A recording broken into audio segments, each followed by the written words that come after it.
"Ma'am, if you cannot pay for the formula, I need you to put it back." The words reached Adrian Cole before he saw the woman standing at the register.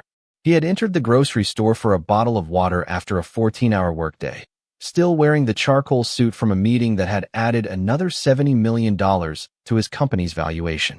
Normally, Adrian would have walked past without noticing. But then the woman answered, "I understand. Just give me a second." His entire body went still. He knew that voice. 3 years and 9 months had passed since he had last heard it. But some voices lived in places time could not reach. Adrian turned slowly. Claire Bennett stood beneath the bright supermarket lights, one hand gripping a worn leather purse while the cashier waited beside a can of baby formula. Her blonde hair was pulled into a loose ponytail. She looked older than Adrian remembered, not by years, but by exhaustion. "Try the card again, please," Claire said quietly. The cashier did. The machine rejected it. Claire closed her eyes for half a second. "Okay, take the formula off." Adrian felt something tighten inside his chest. This was the same woman who had once laughed beside him in a tiny apartment before anyone called him a millionaire, before investors returned his calls, before his name appeared in business magazines. Then, without an explanation he had ever understood, she had disappeared from his life. Before we continue, where are you watching from? Drop your city or country in the comments below. And if you believe in dignity and justice, hit like and subscribe. These stories spark change, and we're glad you're here. Now, back to Adrian. He remained several feet away, hidden behind a display of cereal, unable to decide whether approaching her would reopen something both of them had spent years trying to bury. Then Claire turned toward the shopping cart beside her. That was when Adrian saw the child. A little boy sat quietly in the cart, holding a small blue toy airplane. He could not have been more than 3 years old. Dark curls framed his face, and his warm brown skin immediately caught Adrian's attention. But it was not the boy's skin that made the world around Adrian seem to disappear. It was his eyes. Deep brown, wide, familiar. Adrian had seen those eyes every morning of his childhood in the face of his father, Samuel Cole. The boy looked toward Claire. "Mommy, are we going home now?" Claire forced a smile. "Yes, sweetheart. We are." Adrian's mind began calculating before he could stop it. 3 years and 9 months since Claire had left. A child who appeared to be around 3. The numbers were too close. Too possible. Claire lifted the boy from the cart, gathered her small bag of groceries, and walked toward the exit without the formula. Adrian could have called her name. He could have paid for everything with less money than he spent on lunch. But he stood frozen, watching the woman he had once planned a future with carry a child whose face had just opened a door Adrian had never known existed. Then the little boy looked back over Claire's shoulder. For one suspended second, his eyes met Adrian's. Adrian forgot the company waiting for him, the driver outside, and every meeting on tomorrow's calendar. One question remained, and suddenly, it was the only question in his life that mattered. How old was that boy? Adrian remained near the register until the automatic doors closed behind Claire and the little boy. Then instinct finally overpowered hesitation. He left the bottle of water untouched and walked outside into the cool evening air, searching the parking lot until he saw Claire crossing toward an older silver sedan beneath a row of yellow lights. The boy rested against her shoulder, still holding the blue airplane. Adrian stopped near the entrance. Following her across the parking lot would turn confusion into confrontation, and he had no right to corner her beside her car with a child in her arms. So he watched from a distance as Claire secured the boy into a car seat, placed the groceries in the front passenger seat, and stood beside the driver's door for a moment with both hands pressed against the roof. She looked exhausted. Adrian remembered another version of her standing barefoot in his first apartment, eating takeout from paper containers while he explained business plans nobody else believed in. Back then, he had possessed almost nothing, and Claire had never seemed to care. He had told her that when the company succeeded, they would finally have time.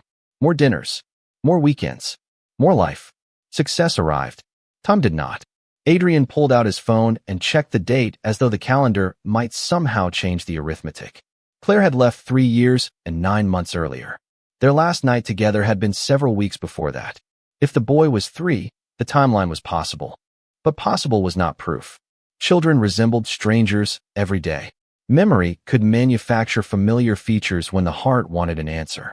Still, Adrian could not forget those eyes. His father had died 6 years earlier, and Adrian remembered them too clearly to dismiss what he had seen. Claire's car pulled away. Adrian stood beneath the parking lot lights until it disappeared onto the main road. His driver, Marcus Hill, approached from the black sedan waiting near the curb. "Everything all right, sir?" Adrian looked toward the empty street. "I do not know." During the ride home, the city moved beyond the tinted windows while Adrian searched his memory instead of his phone. Claire had ended their relationship with a short message saying she could no longer live inside a future that always came after the next meeting, the next investor, the next emergency. Adrian had called repeatedly. Her number eventually stopped working. He sent emails and received nothing. Pride had finally done what exhaustion could not. He stopped trying. At the time, he told himself Claire had made her choice. Now another possibility sat beside every memory. What if she had been pregnant when she left? Adrian reached his penthouse shortly after 9, but the silence inside felt different tonight. He removed his jacket and stood beside the windows overlooking downtown. Somewhere in the city, Claire was caring for a child while calculating whether she could afford formula. Somewhere, that little boy was probably sleeping with the blue airplane beside him. Adrian opened an old folder on his phone that he had not touched in years. Photographs appeared one after another. Claire laughing on a beach. Claire asleep beside a stack of business plans. Claire standing next to Samuel Cole at Adrian's 35th birthday dinner. Adrian froze. In the photograph, his father was smiling directly at the camera. The same eyes. The same shape around the brow. The resemblance Adrian had noticed in the grocery store no longer felt imaginary. He checked the timeline again, this time using exact dates. The result left him staring at the screen. If Claire had become pregnant during their final weeks together, the boy would be almost exactly the age he appeared to be. Adrian lowered the phone. He could not accuse Claire. He could not claim a child based on a resemblance and a calculation. But he could no longer walk away without asking the question. By midnight, he had made one decision. He would find Claire again, face to face, without lawyers, investigators, or the power of his company standing behind him. And when he did, he would not ask whether the boy looked like him. He would ask the one question Claire could answer immediately. How old was her son? Adrian found Claire the next afternoon, but not because he had sent private investigators after her.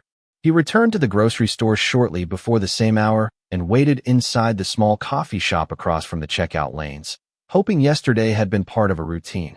For nearly 40 minutes, he saw nothing. Then Claire entered through the automatic doors alone, wearing a cream sweater beneath a faded denim jacket. Adrian stood before he could reconsider.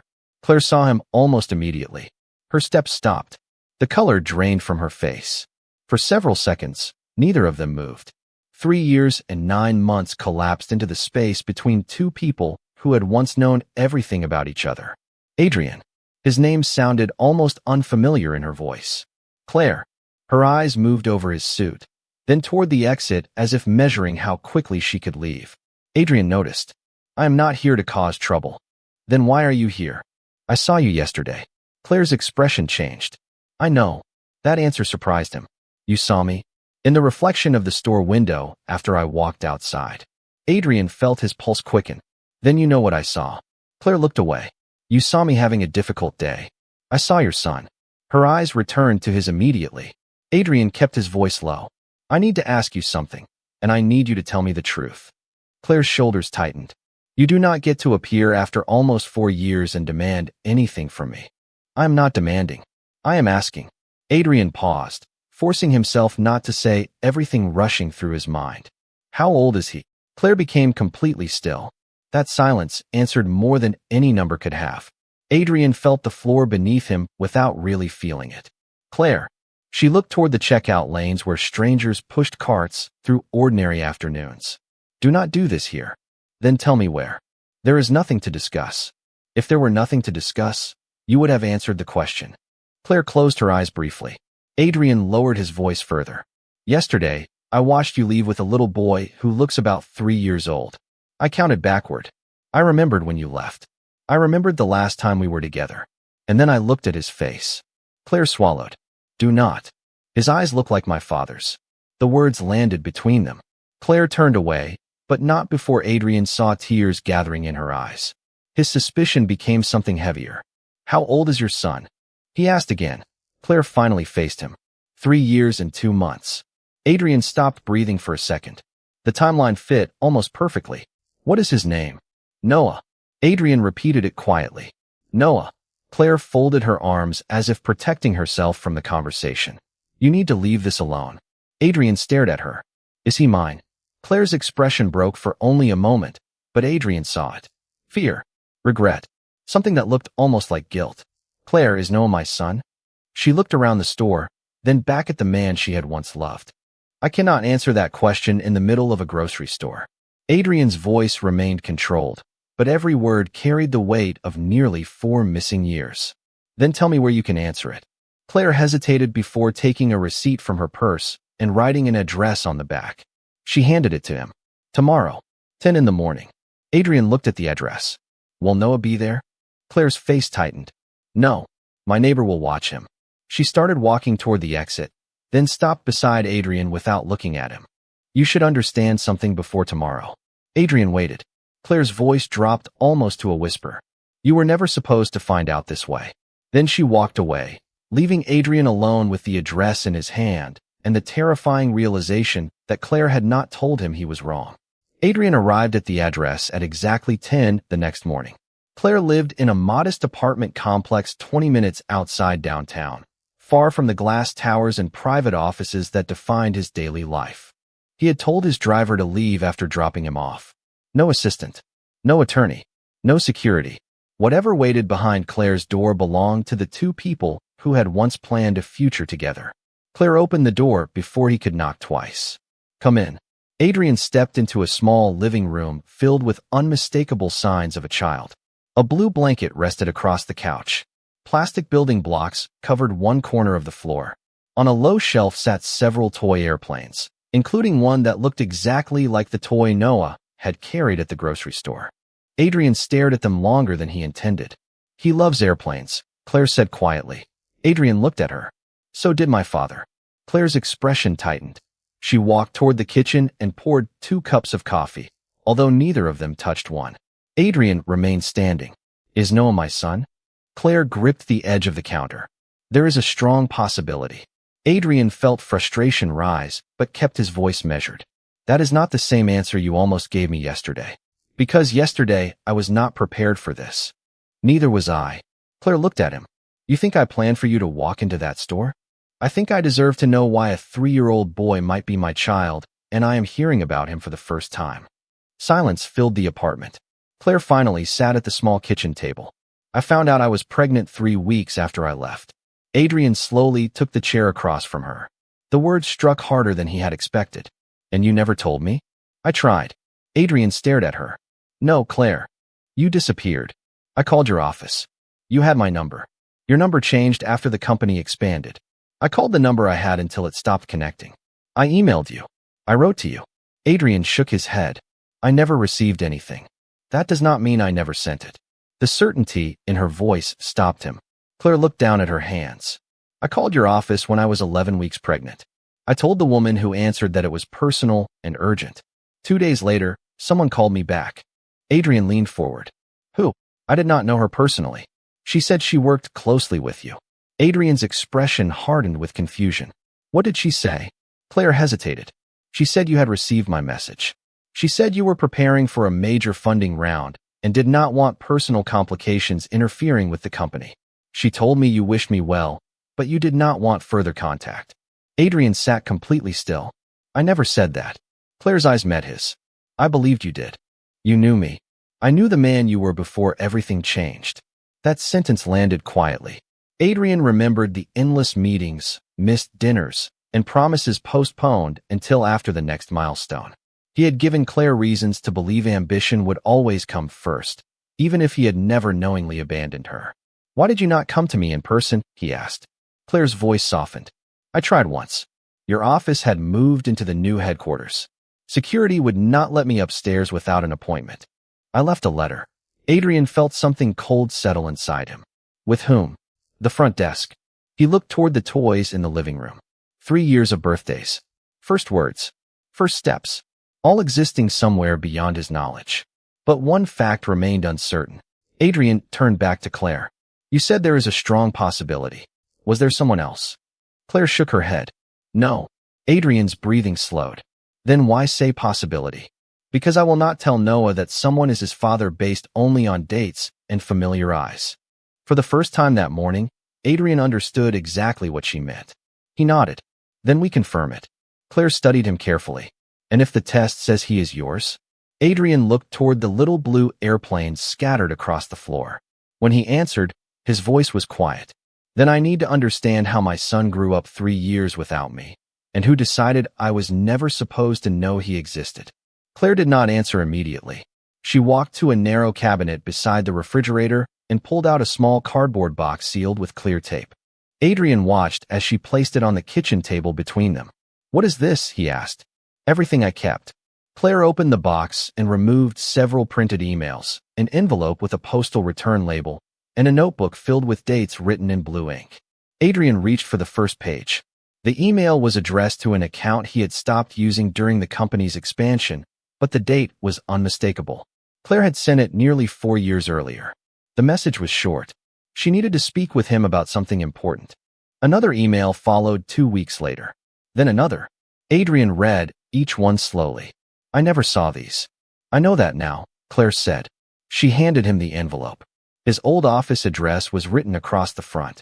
The letter had been returned after the company relocated. Adrian turned it over in his hands. Why did you keep all of this? Because for a long time, I needed proof that I had tried. Adrian looked up. Claire's voice remained calm, but years of disappointment sat beneath every word. Not proof for you. Proof for myself. I needed to remember that I did not simply disappear without trying to tell you. Adrian opened the notebook. Several dates were listed beside brief descriptions. Called office. Left message. Called again. Spoke with assistant. Visited headquarters. Left letter at front desk. Adrian's eyes stopped on one entry. Return call from executive office. This is the call you mentioned. Claire nodded. The woman knew details I had only shared in my message. She knew we had been together. She knew I was pregnant. Adrian looked at her sharply. You told my office that. I said I needed to speak with you about a pregnancy and that the timing involved you. Adrian leaned back. Very few people had controlled access to him during that period. His company had been negotiating the largest investment deal of its history. Every call, meeting, and visitor had passed through a small executive team. At the center of that system had been Victoria Hale, his chief of staff. Adrian remembered how fiercely she had protected his schedule. At the time, he had considered it efficiency. Now the memory felt different. Did the woman give you her name? He asked. Claire shook her head. No. She only said she was calling from your executive office. Adrian stared at the notebook again. He could investigate the records later, but another truth was already impossible to ignore. Claire had tried. Perhaps not forever. Perhaps not in every possible way. But she had tried, and somewhere between her reaching out and his hearing nothing, someone had spoken for him without his permission. I should have made it easier for you to reach me, Adrian said. Claire seemed surprised. You did not know. That does not erase my part in it.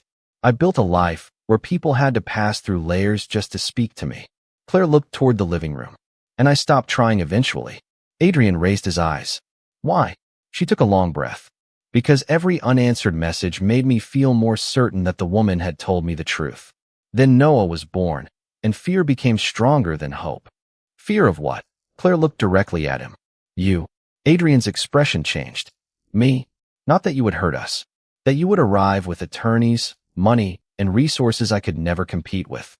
I was afraid you would look at my apartment, my paycheck, my life, and decide Noah belonged in yours instead. Adrian wanted to reject the idea immediately, but he stopped himself.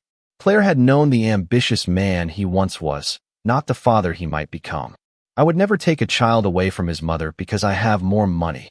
I know that today, Claire said. I did not know it then. Adrian looked again at the returned letter. The past was becoming clearer, but not simpler. There had been missed messages, wrong assumptions, fear, pride, and perhaps someone deliberately standing between them. He carefully returned the papers to the box. We need the test first. Claire nodded. I already called a clinic this morning. Adrian looked at her. When? After you left the grocery store yesterday. For the first time, he understood that Claire had been preparing for this conversation before he ever reached her apartment. The appointment is tomorrow at 11. Adrian stood slowly. At the doorway, he turned back. Claire, if Noah is my son, I am not coming into his life to take him from you. Her eyes held his. Then what are you coming for? Adrian thought of the little boy holding the blue airplane, unaware that two adults were standing on opposite sides of years he had never chosen. The chance to be there, Adrian said. If I am his father, that is all I am asking for. The chance I should have had from the beginning. The clinic appointment lasted less than 20 minutes, but the days that followed seemed longer than the previous 4 years. Adrian returned to work and discovered that concentration had become nearly impossible. Financial reports blurred in front of him. Meetings ended, and he could barely remember what had been discussed. Somewhere across the city, a laboratory was answering a question that could divide his life into everything before and everything after. Claire had agreed that Noah would not be told anything until they had certainty. Adrian respected that decision, although it meant he still had not spoken to the boy. He had seen him only once, beneath the harsh lights of a grocery store, holding a blue airplane and looking back over his mother's shoulder. 4 days after the appointment, Adrian was sitting alone in his office when his phone rang. Claire's name appeared on the screen. He answered immediately. The results came. Her voice was quiet. Adrian stood without realizing it. And silence lasted only 2 seconds, but it felt endless. You are his father. Adrian closed his eyes. The city continued moving 40 floors below him. Cars crossed intersections. Phones rang beyond his office door. Thousands of employees continued working for the company he had spent more than a decade building. Yet none of it seemed connected to the man standing beside the window. Adrian, Claire said. He opened his eyes. I am here. His voice sounded different even to him. Are you sure? The report confirms biological paternity at greater than 99% probability. Adrian sat slowly. Noah was his son. The little boy who loved airplanes was his son. He had missed 3 birthdays, 3 Christmas mornings, first steps, first words, nights when Noah had been sick, mornings when he had laughed for reasons Adrian would never know. There was no business decision capable of recovering those moments. Can I see him? Adrian asked. Claire hesitated. Yes, but we need to do this carefully. However you want. They agreed to meet that evening at a neighborhood park near Claire's apartment. Adrian arrived early, without his driver. When Claire approached along the path holding Noah's hand, Adrian felt more nervous than he had before any investor meeting in his life. Noah carried the same blue airplane. He looked up at Adrian with open curiosity. Mommy, who is that? Claire crouched beside him. This is Adrian. He is an old friend of mine. Noah considered that answer, then looked at Adrian's suit. Do you work with airplanes? Adrian almost laughed. Sometimes. Noah held up the toy. This one goes very fast. I can see that. The boy stepped closer and handed him the airplane without hesitation. Adrian accepted it carefully. Such a small object should not have felt so heavy. Claire watched them from a few feet away, her expression guarded but emotional. Noah pointed toward a bench.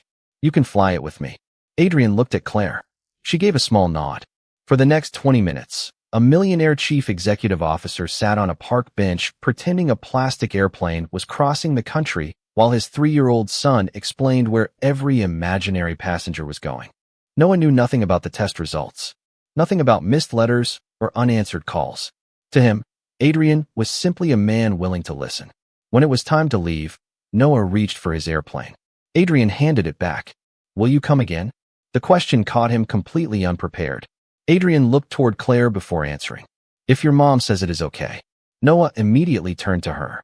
Can he? Claire studied Adrian for a long moment. Yes, he can come again. Noah smiled and ran toward the playground entrance to wait. Adrian remained beside Claire. I do not know how to do this, he admitted. Claire looked toward their son. Neither did I when he was born. Adrian followed her gaze. For years, he had believed money could solve almost any practical problem. That evening, standing 30 feet from a son who did not yet know who he was, Adrian understood the first rule of the life waiting for him.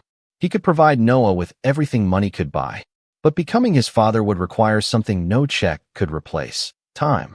The next morning, Adrian did what he had always done when faced with a problem. He tried to solve everything at once. By 9 o'clock, he had prepared a list in his private office: a larger apartment for Claire and Noah, a college fund, comprehensive health coverage, a new car, childcare assistance, and enough financial security to ensure Claire would never stand at another checkout counter deciding what she could afford. He called her before his first meeting. "I want to help," he said. Claire was silent for a moment. "What does that mean?" "Whatever you need. Housing. Expenses. Noah's education. I can arrange everything." Her answer came quietly. "Adrian, stop." He leaned back in his chair. "Why?" "Because you met your son yesterday, and today you are already trying to reorganize his entire life. I am trying to take responsibility." "Then take responsibility. Do not take control." The distinction landed harder than he expected. Adrian looked at the list on his desk. In his world, resources created solutions. If a division needed equipment, he bought it. If a project lacked funding, he funded it. But Claire was telling him that fatherhood did not operate like a company. "You returned formula because you could not pay for it," he said carefully. "I am not going to pretend I did not see that. It was a difficult week. My hours were reduced, and an unexpected medical bill came at the wrong time. I handled it by leaving without something no one needed." Claire's voice sharpened. "And I went to another store where I had a coupon and bought it later that night." Adrian became silent. He had constructed an entire picture of her life from one moment. Claire continued. "Yes, money is tight sometimes. Yes, your support for Noah matters now that we know the truth. But I will not let you turn one embarrassing moment into evidence that I cannot care for our son." "Our son." Adrian heard those words clearly. "That is not what I meant." "Maybe not. But you need to understand something. Noah does not need a penthouse. He does not need a private driver. He does not need you to replace everything he already knows. He needs to know whether you will still show up when there is nothing impressive about the day." Adrian looked again at the list. "What do you want me to do?" Claire's answer was immediate. "Come over Saturday morning at 7. Adrian frowned. 7. Noah wakes up early. You can help make breakfast. That is it. No. Then you can come grocery shopping with us. After that, he has story time at the library." Adrian almost smiled at the simplicity of it. "I have a board call at 10. Then go to your board call." Claire paused. "But if you want to know your son, you're going to have to make room for him instead of fitting him into whatever space your company leaves behind." Adrian stared through the windows of his office. Years earlier, Claire had left because she believed there would always be another meeting more important than the life waiting for him. Now history had returned with a 3-year-old boy at its center. Adrian reached for his calendar and canceled the board call. Saturday morning, he arrived at Claire's apartment at 6:55 wearing jeans and a dark sweater instead of a suit. Noah opened the door beside his mother and immediately smiled. "Airplane man." Adrian laughed softly. "Good morning." 20 minutes later, Adrian stood in the kitchen attempting to make pancakes while Noah provided instructions that changed every 30 seconds. One pancake came out too dark. Another folded in half. Noah laughed so hard that Claire had to turn away to hide her own smile. Adrian looked around the small kitchen and realized nobody cared how many employees reported to him. Nobody cared what his company was worth. Noah only cared that Adrian had made a pancake shaped vaguely like an airplane. "This one is mine," Noah announced proudly. Adrian placed it on his plate. "Absolutely." Later, as they prepared to leave for the grocery store, Adrian's phone vibrated with 3 missed calls from his office. He looked at the screen, then silenced it and slipped it back into his pocket. Claire noticed, but said nothing. Noah reached up and took Adrian's hand as naturally as if he had done it 100 times. Adrian froze for half a second before gently closing his fingers around the small hand. In that moment, he finally understood what Claire had been trying to tell him. Writing a check could take less than a minute. Showing up required choosing, again and again, where he wanted to be. Over the next 7 days, Adrian discovered that fatherhood was built from moments no annual report would ever record. On Sunday morning, Noah called him before 8 because he wanted to explain why clouds looked different from the window. On Monday evening, Adrian left the office before 6 and arrived at Claire's apartment carrying dinner, only to learn that Noah refused to eat anything except macaroni and cheese. Tuesday brought a trip to the neighborhood playground, where Adrian spent 40 minutes listening to Noah explain an elaborate story about airplanes flying to the moon. By Wednesday, Adrian had learned which cup Noah preferred at breakfast, which bedtime story required every page to be read twice, and that the little boy became unusually quiet whenever he was tired. None of these details were important to the world Adrian had built. To him, they became everything. Claire watched the change carefully. She did not mistake one good week for permanent commitment, and Adrian understood why. He had spent years allowing work to consume every available hour. Trust could not be rebuilt through enthusiasm alone. On Thursday afternoon, his assistant called while Adrian was sitting on Claire's living room floor, helping Noah assemble a wooden airport puzzle. "The Chicago meeting has been moved to tomorrow morning," she said. "The investors expect you in person." Adrian looked at Noah, who was searching beneath the couch for a missing puzzle piece. "Move it to video. They specifically requested an in-person meeting. Then they can request another date." There was a pause. 6 months earlier, Adrian would have rearranged his entire life for that meeting. Now he simply said, "I have a commitment tomorrow." After the call ended, Claire stood in the kitchen doorway. "You do not have to cancel important things because of us." Adrian looked at her. "I am not canceling everything. I am deciding what is actually important." The next morning, he understood the difference. Noah had a preschool family breakfast, and Claire had quietly invited Adrian without promising the child he would attend. Adrian arrived 5 minutes early. Noah spotted him from across the classroom and ran toward him with a paper airplane covered in blue crayon. "You came." 2 simple words carried more weight than any applause Adrian had received in a boardroom. "I said I would." Noah handed him the drawing. "This is for you." Adrian accepted it carefully. "Then I am putting it in my office." Noah smiled as if Adrian had promised to display a masterpiece. That evening, the drawing was placed in a frame beside Adrian's desk, directly between photographs of company milestones and industry awards. He stared at it long after everyone else had left the office. 7 days had passed since the test results. 7 ordinary days. Yet Adrian felt as if someone had quietly rearranged the architecture of his entire life. His phone rang. It was Claire. "Noah asked me something tonight," she said. Adrian straightened. "What did he ask?" Claire hesitated. "He asked why you keep coming back." Adrian said nothing. He had known this moment would arrive, but he had not expected it so soon. "What did you tell him?" "I told him that you care about him." "And what did he say?" Claire's voice softened. "He said he thinks you care about him like a dad." Adrian closed his eyes. The words reached somewhere deeper than he was prepared for. "Claire, maybe it is time." Silence followed. "Maybe," she said. "But if we tell him, everything changes." Adrian looked at the blue paper airplane beside him. Everything already changed. Claire took a slow breath. "Come tomorrow evening. We will tell him together." After the call ended, Adrian remained alone in his office, staring at the child's drawing. Then his computer screen lit with a notification from the company's archive communications system. Earlier that week, Adrian had quietly requested a search of executive office records from the year Claire disappeared. One recovered entry had just been located. A visitor log from the old headquarters.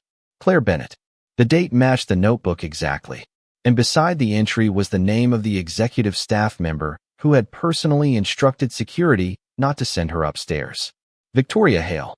Adrian stared at the recovered visitor log until the name at the bottom seemed to become the only thing visible on the screen. Victoria Hale. For 7 years, Victoria had served as his chief of staff, controlling schedules, screening requests, managing crises, and protecting Adrian's time with an efficiency he had once considered indispensable. She had left the company 2 years earlier to become an executive consultant in Boston, and until that moment, Adrian had never questioned the loyalty behind her decisions. He opened the attached archive.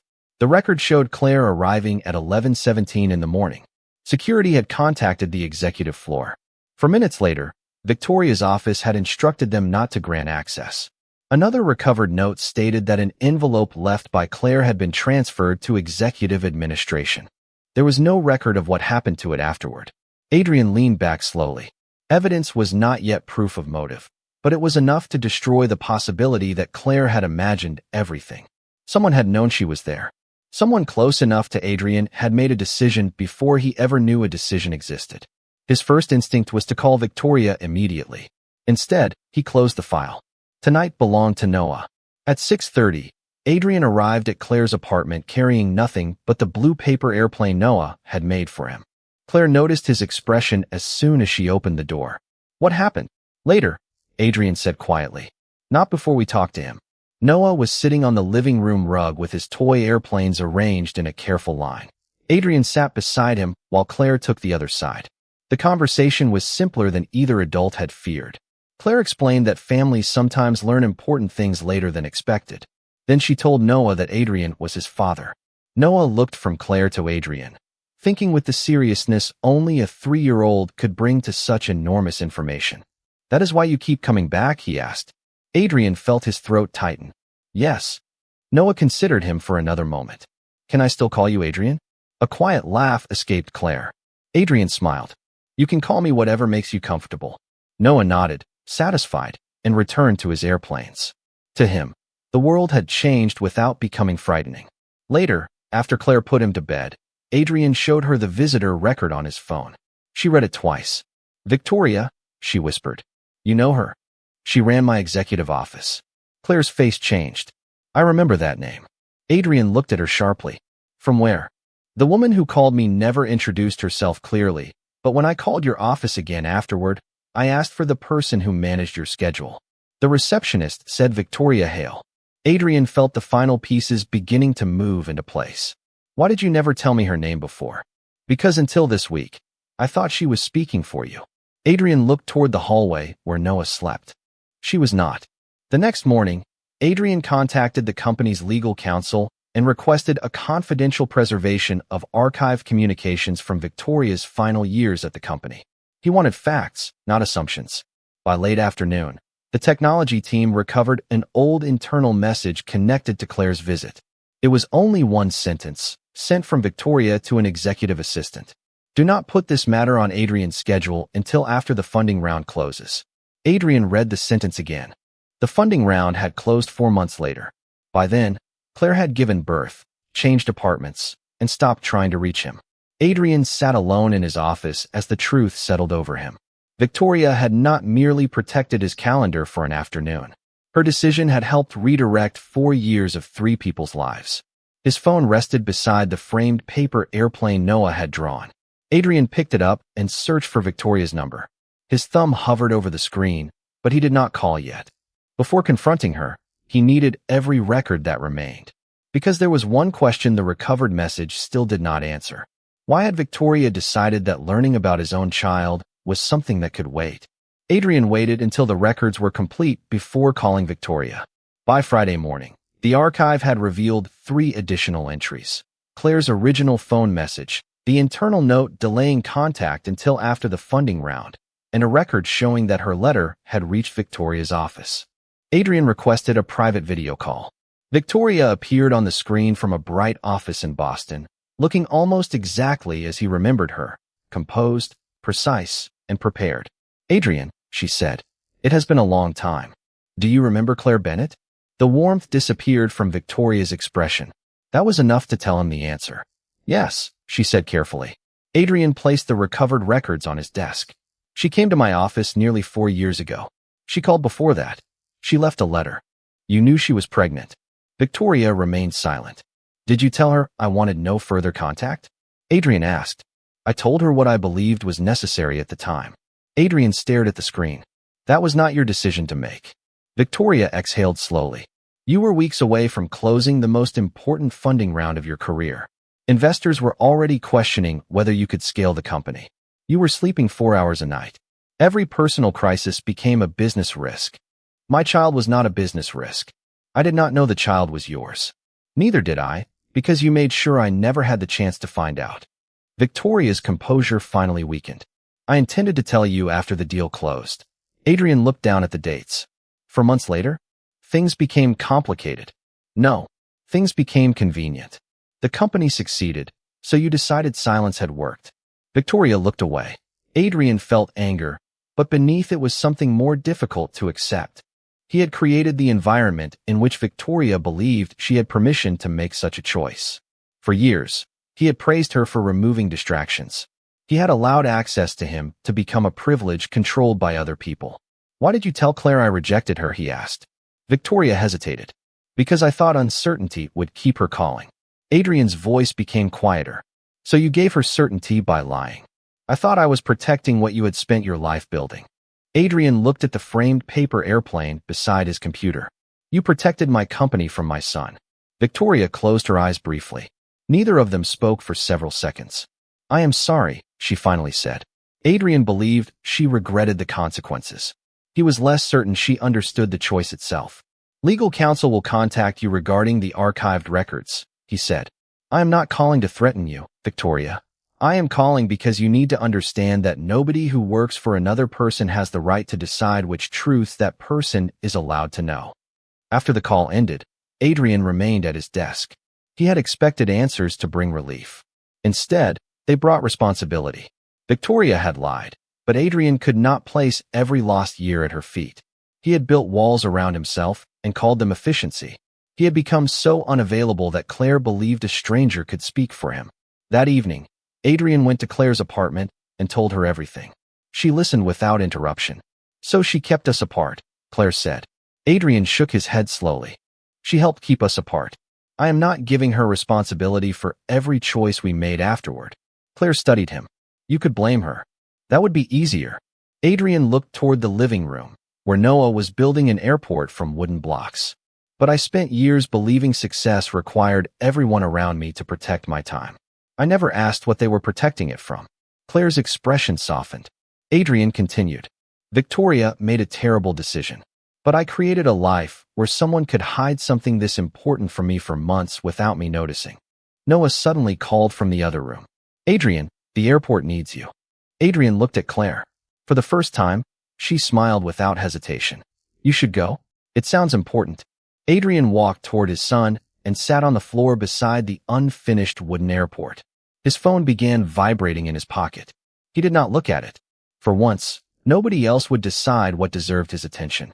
He already knew. Over the next several weeks, Adrian stopped measuring progress by how quickly he could change Noah's life and started measuring it by whether Noah expected him to return. He was there on Tuesday evenings, Saturday mornings, and every Sunday afternoon unless Claire agreed to a change in advance. He learned that promises made to a 3-year-old carried more weight than appointments placed on an executive calendar. If Adrian said he would arrive at 6, Noah began watching the window at 5:55. That knowledge changed the way Adrian made every promise.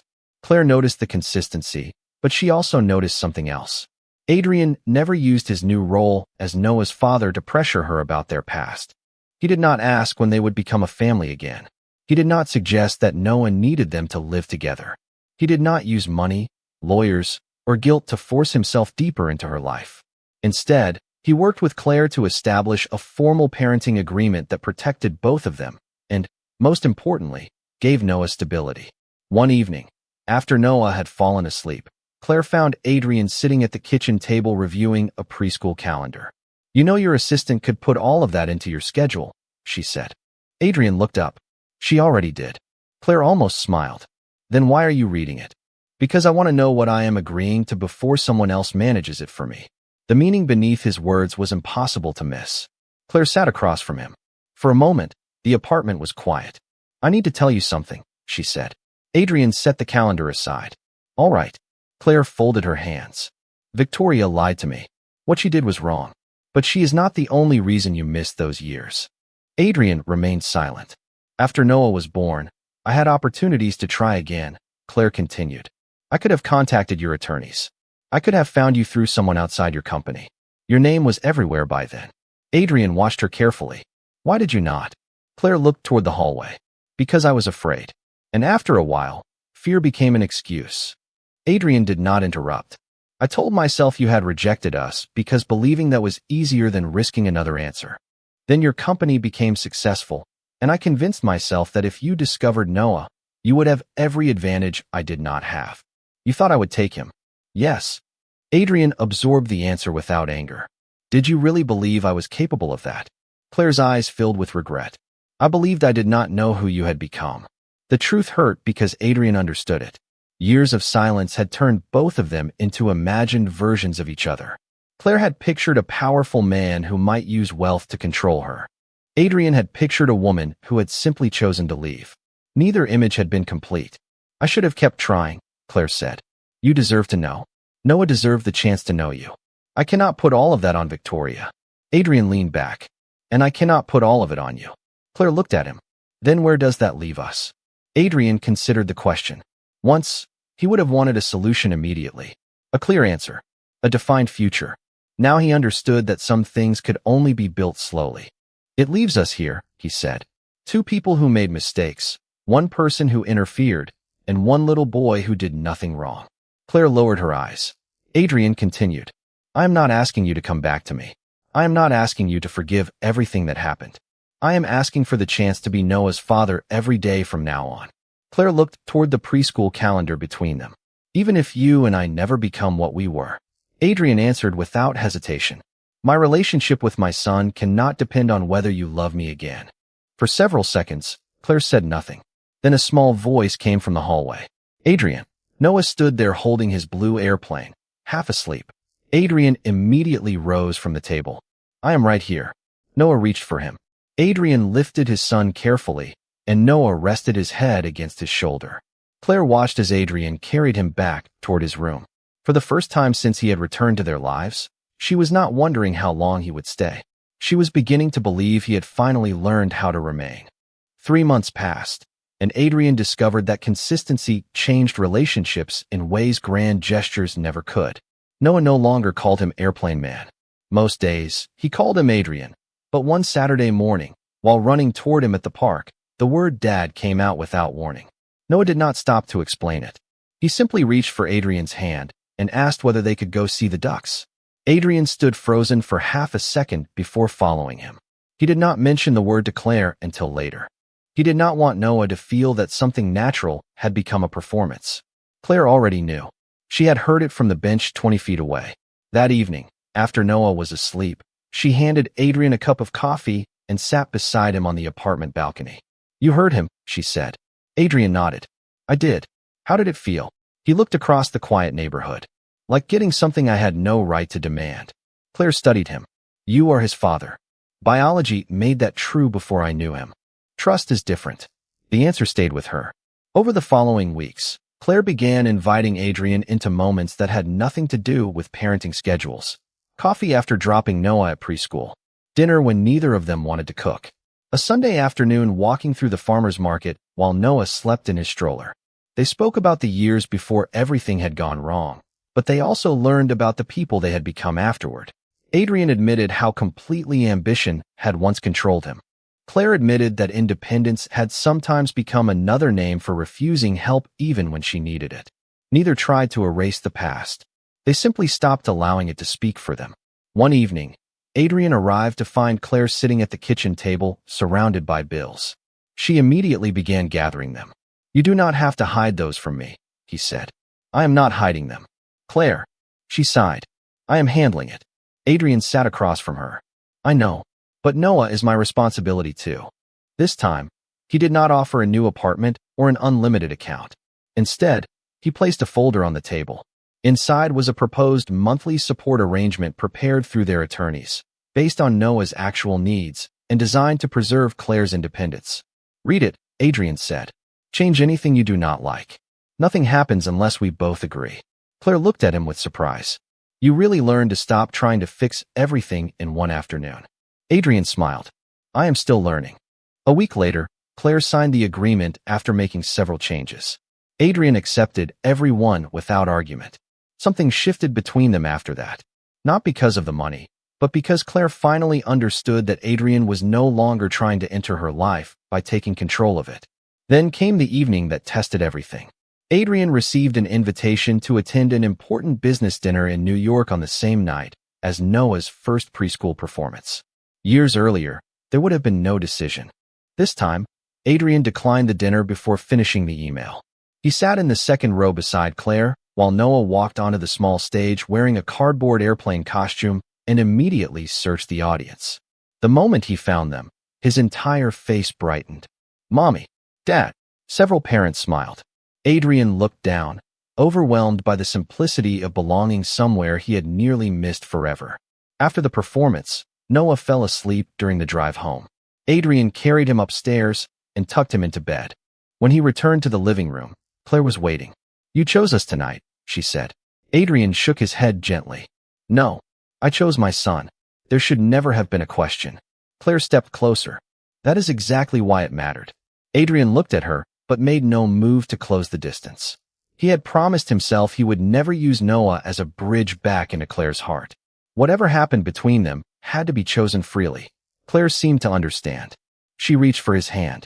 I do not know what we become from here, she said. Adrian closed his fingers around hers. Neither do I. Claire smiled softly. For once, maybe we do not need to know tonight. Adrian looked toward the hallway where their son slept peacefully. For most of his life, he had built everything around the next destination. Standing there with Claire's hand in his, he finally understood that some futures were not meant to be conquered. They were meant to be given time. 6 months after Adrian walked into the grocery store for a bottle of water and left carrying a question that changed his life, he stood in Claire's kitchen on an ordinary Sunday morning making pancakes while Noah sat at the table flying his blue toy airplane between a carton of orange juice and a bowl of strawberries. Adrian had become better at pancakes, although Noah still insisted the imperfect ones tasted better. Claire entered carrying a grocery bag and placed it on the counter. I forgot one thing yesterday, she said. Adrian reached inside to help unpack it and stopped when his hand touched a can of baby formula. For several seconds, neither of them spoke. Noah had almost completely transitioned away from formula, but Claire kept some for occasional use. Adrian looked at the can and remembered the bright supermarket lights, the rejected card, and Claire quietly asking the cashier to remove the formula from her purchase. He remembered seeing Noah for the first time without knowing he was looking at his own son. You were thinking about that day, Claire said. Adrian nodded. I walked into that store believing I had everything. Claire leaned against the counter. You had more than most people. That is not the same thing. Noah suddenly landed his airplane beside the formula. Dad, this plane needs breakfast. Adrian smiled. The word still affected him every time, although he had learned not to show how deeply. What do airplanes eat? Pancakes. Of course they do. Claire laughed, and Adrian looked at her. Their relationship had not returned to what it had been before. It had become something more careful and more honest. They were still rebuilding trust, still learning where the future might lead, but neither was running from the possibility anymore. Adrian had also changed the way he ran his company. Important personal messages could no longer be blocked by one executive without documented review, and employees were encouraged to protect boundaries rather than control access to people's lives. Victoria had accepted responsibility for her actions during the legal review, but Adrian had refused to make her the only villain in the story. Her decision had been wrong. His absence had also created the conditions that made it possible. Claire's fear had prolonged the silence. Their healing began only when each person accepted the part that belonged to them. Later that afternoon, Adrian took Noah to visit Samuel Cole's grave for the first time. Claire came with them but remained several steps away while Adrian crouched beside his son. This was your grandfather, Adrian said, touching the photograph set into the memorial marker. Noah studied the image carefully. He has my eyes. Adrian felt his chest tighten. Yes, he does. Noah looked up. And your eyes. Adrian smiled. Yes. Noah placed his blue airplane beside the flowers for a moment, then picked it up again before they left. On the drive home, he fell asleep in his car seat while Claire watched the passing city through the window. Do you ever think about everything we lost? She asked quietly. Adrian kept his eyes on the road. Every day. Claire looked at him. Does that make you angry? Adrian thought before answering. Sometimes. But if I spend the future being angry about the past, Noah loses more time with me. I am not doing that to him. Claire reached across the center console and rested her hand over his. Adrian did not make the moment larger than it needed to be.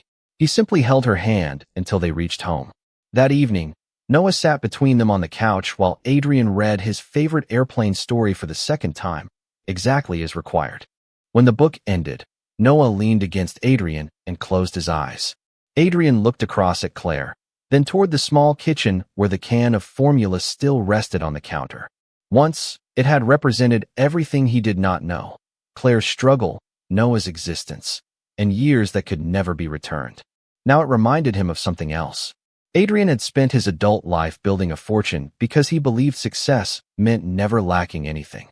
But the most valuable thing he had ever been given had entered his life without a contract, a board meeting, or a price. It was a little boy calling him dad, a woman slowly trusting him again, and another ordinary evening he finally understood enough not to miss.